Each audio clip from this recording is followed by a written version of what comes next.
Hello, everyone. Welcome to another episode of Open Up the Workforce, where we speak with leaders driving the future of diversity, equity, and inclusion.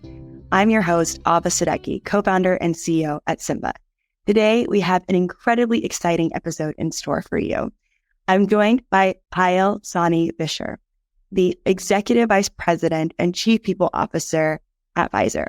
I have been so excited for today's episode because I've been following Payal's journey for quite some time. She has a track record of achievements, making large-scale impact. She's built a successful career in HR and is responsible for Pfizer's diversity and inclusion, employee benefits, global strategy, internal communications, workplace solutions, you name it. It is such an all-encompassing, powerful role that you have. Payal, would you please walk us through your career journey and how you got to your current role at Pfizer? Sure. Well, thank you for having me. What a pleasure to reconnect with you. So I started Pfizer as an intern. I was completing 1 year of my graduate studies in psychology. My background was in psychology, undergrad and grad. And when I had a wonderful professor that I ran into, and he said, "What are you going to do after college?" And I said, "I have no idea." So he said, "Why don't you think about human resources?" And at the time, honestly, I never heard about it. I didn't know what was involved. I was so busy with a track that I thought I was going to go into counseling.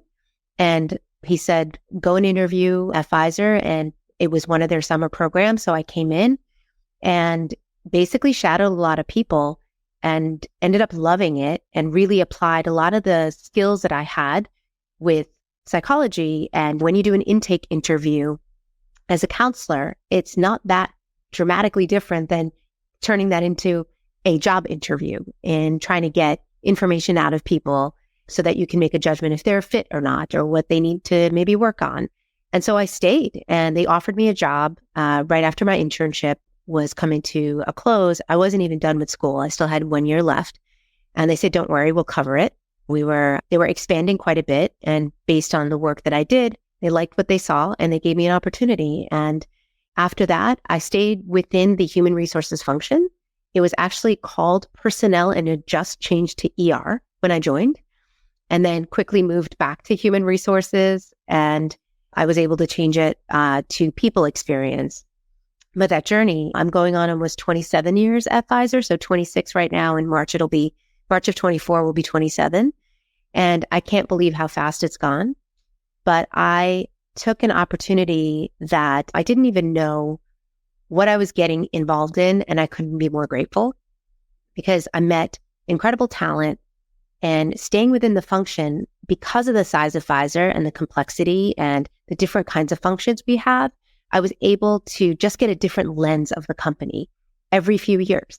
And I would move supporting marketing, then medical, then manufacturing. And so I took full advantage of the size of the company and the scale of the company, and staying within what I knew how to do, which was HR, business partner, recruiter, you name it. I tried to do it and learn it, and supporting multiple functions across that just gave me a super different look at the company. And every time I would move to one group, something else would happen. We would acquire a company, we would go into a new area. And I was super excited to go back and say, well, how different does it look now? And what could I learn from it? So, fast forward, I continued to just take different kinds of chances, different projects. I supported our European business from New York. And so just got a whole global view of what was, our sort of drug pipeline, all of the skills and experiences that go along the way from discovery, research discovery, to commercialization and getting it into the hands of patients. And I still find that fascinating. And I still feel like I'm learning every single day. But here I am almost 27 years later, and I'm still very excited. And I still see a lot of change that's going on. But that's been my career journey. Lots of business partner roles, meeting a lot of different functional leaders, which just sharpened my own pencils about how to look at a particular area. And I'm still doing that. That's incredible to hear. And one aspect of your story that always resonates with me so much is how you began as an intern. And it's great to hear about all the different ability you had to see the business through different lenses. It sounds like rotations and different aspects of the business. And I'm happy to hear that Pfizer is investing in early careers. What advice do you have for maybe other organizations? Because sometimes early careers and that investment is very long-term. So it's hard to maybe allocate resources and get buy-in. Yeah. No, it's something that I feel so passionate about. We've actually been continuing to revamp our own early talent pipeline and expand it and put much more resource in and put much more support. Because when you do that, you get a committed colleague like me. I will never forget what Pfizer's done for me, right? In terms of the chances they took and the opportunities that were afforded to me. It was all through that kind of investment, which just isn't just monetary. It is about time. I had great mentors along the way that said, come shadow me. If you've never interviewed before, I'm going to teach you how to do it for a job. If you haven't developed offers before, let me sit you down with the comp person. It takes a lot of patience. And often, especially now in this world that we're so busy and don't even have patience to watch a 30-second commercial anymore, you have to. And it pays off so much. By the way, you get somebody that's also so committed to your company and is willing to take opportunities. And for those that come in, what I find is even some of the new interns put a lot of pressure on themselves. They say, well, how did you get to your position and how can I run and get that position? Well, look, I got to my position, but it was many years of doing other kinds of roles. And I never just looked at what's the end game. I actually really enjoyed the journey. And for those interns looking for opportunities, I have many cousins who have kids that are actually in college and they're really struggling with what's next. What do they do? And my advice to them is do as many internships as you can. And even if you go to the same company, say you love it, you want to go there, try different functions because this is the time to do it. Experience as much as you can because you'll at least know where you want to dive deep.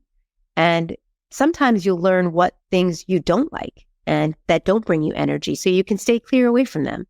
But that part to me is really important. And for us at Pfizer, we do a lot of targeted recruiting. When we bring people in, we have multiple kinds of programs in our early talent focus. Some focused on science, some focused on digital skills, some focused in the commercial area. So we're able to pick people who have a passion for that particular area, but then also still give them a diversity of experiences, line them up with mentors. It's really important that they have a guide because companies are really hard to navigate, but they're well worth it. And when you start and you've done that navigation, it's amazing how you can grow your career. And so it's an investment that I believe that we absolutely fully should do. And if people are not taking advantage of it, I mean, you're really missing out. I couldn't agree more. And I appreciate your story because when I started building Symba, I didn't know anything I was doing. I started with my background in economics and human rights. And I had a mentor who allowed me to come to her startup office. She had about 200 employees at the time and rotate through all the different offices every few months to really learn and absorb. And it's so important during these formative years of our life. It's why I think we have a passion to our alma mater and we have a passion to really where you first land and enter the workplace. So it's really powerful. One thing I love also about your story that resonates with me as daughter of immigrants is your background and experience as an immigrant. And I'd love to get your perspective of how has that shaped you as a leader of such a global company? Yeah, it's right now with what's going on in the world, it's heartbreaking to see wars breaking out and all that's happening. But I also remember my parents left Afghanistan when I was about 6 years old. And they left at a time where things were still okay, but they left for a better opportunity for me and for my family, my future family at the time. And when we came here, one of the things that I will never forget and hold dear to my heart is my mother and father. I don't have any siblings. My mother and father worked 24/7. I don't think I saw my father really back like day to day until I was in graduate school because he was in a restaurant business. He did multiple businesses, complete entrepreneur to make sure that his family had everything that they needed to be able to be successful here. My mom was doing the same. She was working when I was in school and then making sure that she was home for me when I came back. they welcomed their siblings from Afghanistan that came out. And we were all living in a very tiny apartment in Queens with lots of people coming in as they were trying to get their feet on the ground. And what I never saw was, well, we don't have enough. Whatever we had, we shared. And we also made sure that every challenge that was presented to us, we saw opportunity. And I don't even know if I've told this story to a lot of people, but I have told it to some. We were here, we were trying to get a green card. And after years of sort of filing and everything else, I remember I was like a teenager, maybe 13, and we were in front of a judge waiting to hear if our green card got approved. And they said no. And he said, you need to go back to your country. And I said, I still remember saying, this is my country. And we went back, we went to this White Castle. I don't even eat burgers anymore. But at the time I did. And we sat down, it was my mother, me, and my father. And we were super depressed, like just so sad, wondering what is going to happen to us. Like we've left everything. We've come here. We pay our taxes. We work really hard. And how could we be told? And my father said, don't worry. We're going to fight this. I will find another way. We're not leaving. This is our home. And I love this country. And I know you do too. And this is our home. And he went and appealed. And luckily, the president at the time gave us like an amnesty status. And so we were able to appeal and get the ability to stay. But what that taught me was no matter how difficult it was, and no matter what it took, and hundreds of obstacles thrown in my way, in my parents' way. And they just said, so what? We will find a way because we know it's better here than where we were. And it makes you stronger. And so I was used to growing up with adversity. I was used to growing up with not having the answer. I didn't have anybody that went to college because both my parents finished high school but didn't go to college. Their dream was for me to go to college. So that whole application process, I just had to figure it out. And it made me more resilient. So I wasn't looking for people to give me the answers. I was not looking for people to show me exactly the way, but I relied on a lot. I figured it out and I found my way. And I think it completely has shaped me because life is full of challenges and it can either paralyze you or it can force you to be resourceful and think of other ways. And I think my patience runs low when I'm in HR, so people come and complain to me. They don't really tell me that they're loving everything that they're doing all the time. But I had to stop myself and say, like, have you thought about it? What would you do? Like, what if you were on an island? How are you going to figure this out? And I try to instill the same in my daughter, which is resilience and just see the possibilities and go for them. And some of them will work and some of them won't, but you'll fall down and you'll get up and you'll find something different.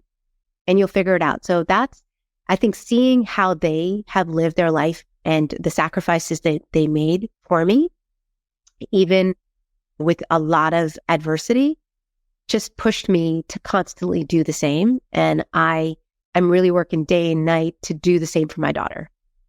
That's so powerful. I appreciate you for sharing that story with me, especially given that I know my family has gone through very challenging times to get different green cards or access. And it's been very challenging. And it was such a beautiful perspective that your father had so quickly too, right? Yeah. Sometimes it takes a while to get to that stage. And that resilience is something that I really carry with me in so much that I do.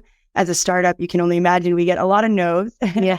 And I remember my first ever internship opportunity, I had applied and I didn't get it. And I was so bummed because it was going to be a remote internship at State Department. I was living in Tucson, so there were no opportunities. And I followed up and I said, I would love to apply next year. What advice and guidance do you have for me? And they responded back saying, Ahva, we created an internship for you. Because it was remote. They didn't have to pay for, my relocation. And so It really taught me early on that also when you do try and you appeal, there's such a big opportunity that, it can be rewarded. So I feel like that's such a powerful piece of advice for everyone across all industries that you shared. Oh, thank you. I'd love to dig into a little bit more about Pfizer's Refugee Leadership Initiative that you shared about when we last connected. It is such a powerful program. Can you tell us a little bit more about this initiative and how you plan to expand its impact?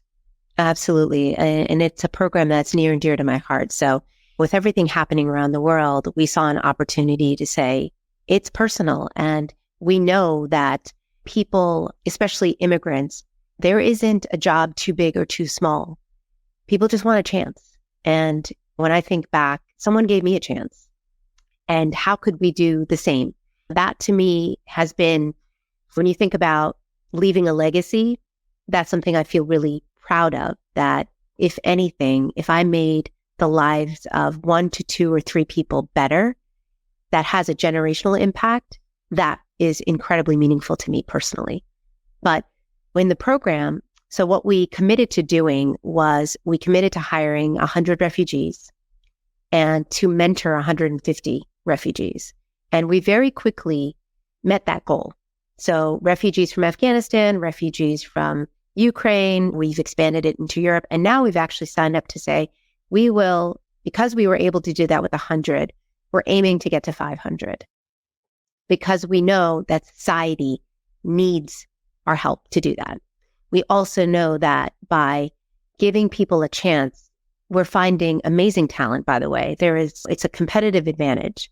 You find committed colleagues that will do anything, just like my parents did, for giving their families a better life. Many of the people that we've been hiring, their stories are just absolutely incredible. And whatever they make in the jobs that they do, they send back home for their families that are unfortunately not here with them. But others are seeing and getting that chance, and now their children are going to have a chance. And so this program, we partnered a lot with Welcome.us, which sort of opens up the pathway of a lot of the immigrants coming in. And there are a variety of different work streams that Welcome.us has created. And one being hiring, which Pfizer, I'm really proud, really led the charge in partnership with Tent, which is another organization that really helps to get our refugees employed and resources to them, and really making sure that companies are taking an active role, because there are so many other people that can enter the workforce and should work with the workforce. So it's been just a labor of love and a team behind me that's equally passionate and committed. But essentially, it's just a whole other workforce that we can't forget. And we're seeing that people are fleeing their countries for safety, but they're also fleeing their countries for opportunity. And we'd be remiss not to give them an opportunity, because there is incredible talent. And you also get another committed colleague, just like you do with an early talent pipeline. You get people who are saying, you gave me a chance, and forget what I used to do. I may have been a doctor, lawyer where I was. I'm willing to start from scratch here, because I know this is a better life for me and a better life for my family than I would have otherwise. And so I'm really proud that Pfizer's continuing to put those efforts in. Our refugees that we've hired to date have been incredible. And I'm hoping that they help us find more. And as we look at just any vacancies that we have, we continue to make sure we have a pretty broad slate of people that we're considering, of which this is a great opportunity to bring in more talent. Thank you for the work you're doing with the program, and excited to hear that it's scaling to 5X, and hopefully next time we speak even more. So absolutely. So powerful. So I want to shift gears into almost a very touchy subject that a lot of teams have different opinions on, and that is return to office. Oh. And I know when we spoke, we talked about how important being in person is. And I truly do value it, even as a remote startup. I think there's so much power to in-person experiences. I'd love to get your thoughts on how in-person can contribute to fostering an inclusive workplace, and your thoughts around return to office altogether. Yeah, it's very timely, because we've been tackling this topic as well. And I would say prior to the pandemic, this wasn't even a question, right? We had very few remote roles, which we designated because of what the job was. You didn't necessarily need to be in an office, but that was very few. And we were all pretty much together on a regular basis, but probably not every day, because there was travel. I was in a lot of roles that were global. So there were days I was in the office. There were days I was in a different office. So they weren't with the people that I work with. And there were days that I'd come into the office and just be online all day long with people that were in Europe. Once the pandemic hit, for those of us that could work from home, we were all working from home. So what you took was an experience that you had in an office and you translated it into a virtual setting, but everybody was on a screen, just as they would have been all with you. I think coming back, that hybrid piece of having some in the office and some not in the office, you definitely lost a little bit of time. However, what you saw was having that flexibility for people of not having to be there every day, but being there on a regular basis, maybe 2 to 3 days is what we've pinned on, was the best of both worlds because it allowed you to manage your life, because we know with technology and the requirements that are all upon us, family members that we might be caring of, kids that we might have to take care of, pets that we probably got it during the pandemic. So asking people to come in 2 to 3 days was a nice balance. And what I saw was there's definitely been a lot of pushback of why, because I was really productive. And just this morning, I had a town hall with my team. And I said, look, individually, you were very productive, way more productive, but collectively, we're less productive. And that's because in practicality, when I'm in the office and I'm looking for somebody, ideas just come. And I want to grab somebody and say, what do you think of this? How about that? If you're not in the office regularly and I don't see you and I want to talk to you, I have to go out and schedule a meeting. And you're probably busy. And then I'm going to forget what I wanted to schedule the meeting with you about. So there's human nature. But for all those people that we talked about when we began, which is our early talent pipeline, who are they going to be mentored from if no one's here? How are they going to learn by shadowing someone when the person is online? It's very different reading body language, getting that connection. There's so much that's said outside of a scheduled meeting. You build relationships. And the reason I'm still here 6 years later is because of the people that I work with. It's my home away from home. I probably spend more time with the people that I work with than I do with my own family sometimes. But that connection gives me strength. It gives me ideas. It gives me descending views that may not come out if we're just quickly on a Zoom and ending. So there's moments, but it doesn't have to be every day. It has to be regular enough so that you don't lose that sense of culture, brainstorming. And there's a lot of studies to show that. I find there's less engagement if you don't feel connected to anything.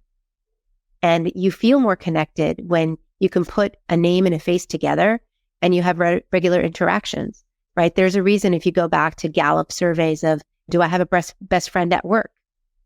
There's studies to say if you do, and you have that camaraderie, you're likely to be more engaged. You're more productive. You're likely to stay with a company longer because there's a reason and a purpose there. And at Pfizer, we have an amazing purpose, right? Breakthroughs that change patients' lives. It's about bringing breakthrough therapies to people that extends their lives. And we're in desperate pursuit of that. So that purpose is really clear. But coming in and working with someone is also another purpose. That if you have a good group, that's an outlet. And going back to like my psychology studies is when you look at children and their development, when they don't interact with a parent, when they're not hugged or picked up, they actually don't develop. It stalls their development, right? Physically, mentally. We're human beings. We also need that. And so I'm a huge supporter of the hybrid, but definitely there's an opportunity to have that best of both. Not all jobs allow it, right? Our manufacturing and many of our research labs, they come in every day, but they have a very different way of operating. They can clock out at a particular time. They're not taking their work home most of the time. Others are. And so I think having that balance is really important. And we have been very clear at Pfizer that we value our culture and we want to build it and we want to teach it. So we're inviting you to come back in 2 to 3 days a week, and we're expecting you to be here 2 to 3 days a week. And it's a little bit, people get used to everything. It's amazing how much we got used to with the pandemic. But I think when you get unstuck and you come in and you collaborate, you realize how powerful it can be, and it completely changes your mood. But when you have the flexibility, it allows you to actually have the best of both. Yes. I think just in general, behavior change is hard, right? Even like when innovating and trying out a new technology you can see the benefits, but it's always hard to change So I think you bring up a great example where in 2 years, people did get very comfortable with that being the norm. And I think it is important that we invite people back. And I resonate with that as someone who loves in-person collaboration, because I think that taps into really the skills that humans are good at that can't be replaced by AI. Is that essence of collaborative decision-making, being creative, thinking outside the box. You had mentioned breakthrough moments, and there was a very exciting Nobel Peace Prize awarded to Caitlin Carrico. And I would love to get some insight into how you're investing in diversity in the STEM field and encouraging more diverse leaders to rise to the top. It was really exciting to see that happen recently. Oh, it was wonderful. I mean, I loved reading that. And I think to your point, we actually have programs that we're really targeting. It's one of our early talent pipelines to encourage people, and especially women, to get into our STEM field. So we've got even our digital team, our research and development team. They have targeted internship programs where we're really trying to say, here's your chance. Here's how you learn. The other exciting thing that you're giving me an opportunity to talk about is Pfizer in headquarters has a program for kids in school, like that are not even in college yet, right? These are they're middle school to high school, and we're focused, and we call it the Pfizer School of Science. And the intention of that is to have young kids come in, and we have a teacher on staff that teaches them about science and makes it fun and allows them to experiment, because they didn't even know what it was about. They didn't even know that potentially could be an option. And so for me, that gives me so much hope and excitement, because we're taking hundreds of people through that, hundreds of kids that when they come out of it will say, hey, maybe I want to be a scientist. Maybe I want to be a doctor. Maybe I want to go into technology. Maybe I want to discover drugs with AI. And these are things that they probably would never have thought about previously. So we're launching a lot of that, but equally rotating people through in our early talent pipeline through that program. We also encourage a lot of colleagues internally to go and what we call zig-zag careers, leave one department, go to another, and get an experience. Now, that's not always easy at the senior most levels, but we've seen a lot of uptake. I actually hired somebody from digital to come over into our people experience group. And the skills and experiences have really uplifted the capabilities of my own team, which has been fantastic. But I'm super excited. And I just feel like we're going to have so many more diverse colleagues in our STEM field than we do today, based on the seeds that we have planted. And I can't wait to see them flourish, because I'm seeing them already and they inspire me. When I have my roundtable conversations with many of them, the ideas that they have, the direction that they have, the experiences the learnings that they're taking, and really saying like, hey, I'm going to stick with this for a long time now. I think I see it already. It's wonderful. I'm genuinely inspired. And it makes me think back to my own upbringing. I remember my dad reading books on the solar system as if they were like fairy tales, and saying and I was so excited about learning how fast the Earth was rotating. And it's so important at that stage when you can invest and plant the seeds. And I'm happy to hear that you are doing such a holistic approach to this. And one question that we wrap up our podcast with, every leader that we speak with, is around our mission: open up the workforce. To us, as we began as a social impact project with late Congressman John Lewis, to us, open up the workforce means equal access to job opportunities and wealth creation. We'd love to get your perspective on what do leaders need to do in order to truly open up the workforce. First of all, I love it. I love that concept of just opening up the workforce. And as we spoke, what it takes for leaders is to give somebody a chance to look in places where you didn't look before, because you'll be pleasantly surprised with what you can find. Thinking about giving people an opportunity, whether that's a refugee, whether that is somebody that has potential and graduated, whether that's somebody from a very diverse background that maybe didn't have the same pedigree that you expected. But when you open that up, you give them a generational impact opportunity.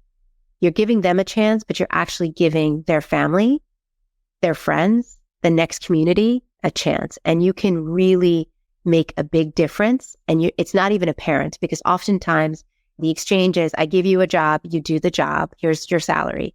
You're not thinking of what you do for that community or that family that this person is coming from. And that to me can have an exponential impact. in really accelerating, giving more people that opportunity for an equal chance at wealth creation. I think it's an amazing mission, and I think we all have a role to play to do that.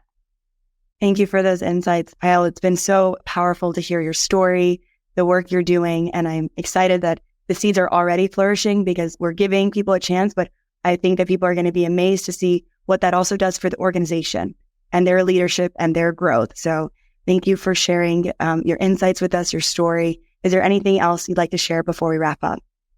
No, I mean, I think I would just say it's been such a pleasure getting to know you and your story, and just keep it up. I think you inspire so many others to take a chance and continue to challenge the status quo and bring more insights to the world. And I just want to thank you for having me on your podcast.